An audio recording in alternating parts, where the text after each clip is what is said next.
Policies on asylum seekers and pricing carbon emissions may be works in progress, but the deals are done and the battle lines drawn on two key areas to be hotly contested in the looming federal election.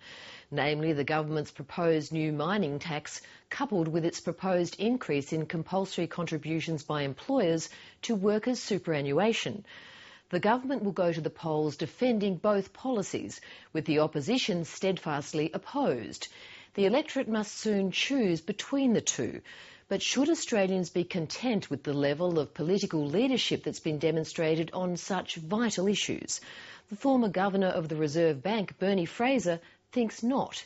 He spoke with business editor Greg Hoy. So softly spoken but hard-hitting, Bernie Fraser knows well his way round the nation's corridors of power.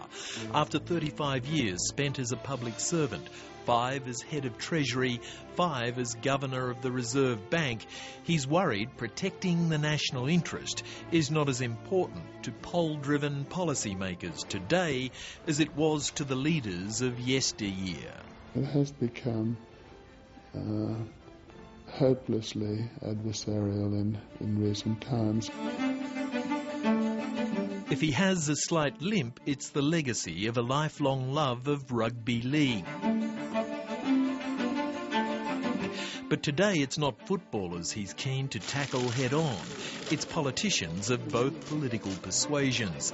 First, for squandering a crucial opportunity to maximise tax revenues from the nation's resources. The resources super profits tax was fatally flawed, he says, from its very design by the Henry Tax Review. The original proposal was extremely elaborate, elegant in design in a way, like one of those sort of Da Vinci drawings almost that you see in Renaissance history books, but it was never going to fly. And I think, again... Why not? Well, because it wasn't understandable, and it was over-engineered in a way. He is most unkind about Prime Minister Julia Gillard's eventual settlement with miners. To my way of thinking, in her haste to get a deal done on this matter, to end up with a headline rate of 30% of what are pretty generous profits. But when you allow for the 25% extraction allowance, which reduces that 30% down to 22.5%, that's a sellout to me. Bernie Fraser is also cynical of the successful protest mounted by miners and upset that the opposition firstly egged them on, then vowed to rescind the tax and forego the $10.5 billion it reportedly will add to the nation's coffers in its first 2 years alone. Which amazes me, frankly, how any alternative Prime Minister, alternative government can put the vested interests of big mining companies ahead of the national interests of this country. It's just incredible to my way of thinking. Whoever has sort of devised that line really has rocks in his or her head. Well, Mr. Fraser is dead wrong. I have never seen a tax that receives so much remuneration and is yet expected to create investment and create more jobs. It is a fact that the mining tax, in whatever form it takes, is going to cost jobs and it's going to cost investment. The wrath of Bernie Fraser is not confined to mining tax.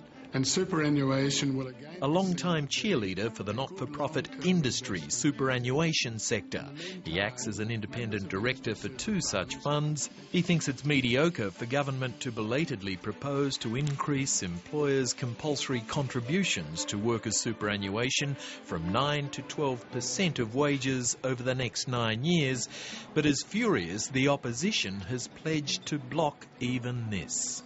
I'm afraid that just reflects a lack of concern about delivering a better, fairer society. The ordinary working people have pretty modest superannuation savings, and unfortunately the alternative government has never been interested in doing anything to improve that situation. And the 9% is not adequate, and was never going to be adequate to provide a half-decent life in retirement for ordinary people. Of course, there'll be those who'll say that you've got a clear vested interest in this working within the superannuation industry. It's vested in the sense that I've always thought, and that's why I went into them, that always thought it was a good cause. It is a lazy approach for the superannuation industry to take, to say that increasing the levy from 9% to 12% solves all the problems. The fundamental issue going forward is Australians are hurting at the moment. The cost of living is rising, and if Australians think it's a great idea to have more of their take-home pay taken away from them and put into super, then certainly they're not reflecting that in their conversations with us. But with an ageing population, Bernie Fraser insists there is a disastrous pension problem looming for Australian taxpayers. And he's also fearful Australia's tax system generally is growing increasingly regressive, or relying more on taxes from low-income earners than high incomes. He says the Henry Tax Review should have suggested clawing back concessions for capital gains on investments by proposing to tax them just like any other income. A lot of the fairness has been lobbied out of the tax system. It's becoming more unfair, not fairer as time goes by. We've been relying more on regressive taxes like the GST, so the whole system has become less progressive, less fair, and maybe it was a forlorn hope, but I thought that maybe the Henry Report would address some of these things. But there'd be those who'd say that you're dreaming, that you're simply not facing political reality here. It's not impossible to sell these things, you know.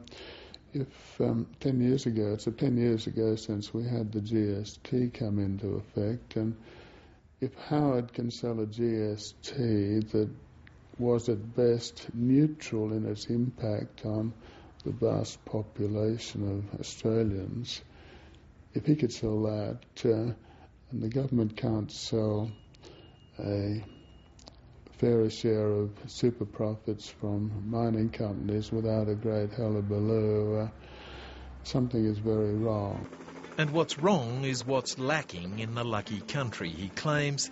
True leaders who will put the national interest before their own political interests. It's only unrealistic if you conclude that we're never going to have leaders who can lead rather than respond to polls, and it's unrealistic if those sources underlying the polls are self-interested, greedy, self-interested, narrow-interested individuals not concerned about broader community or national interests.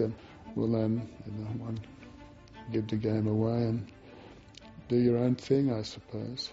But I haven't given up quite yet.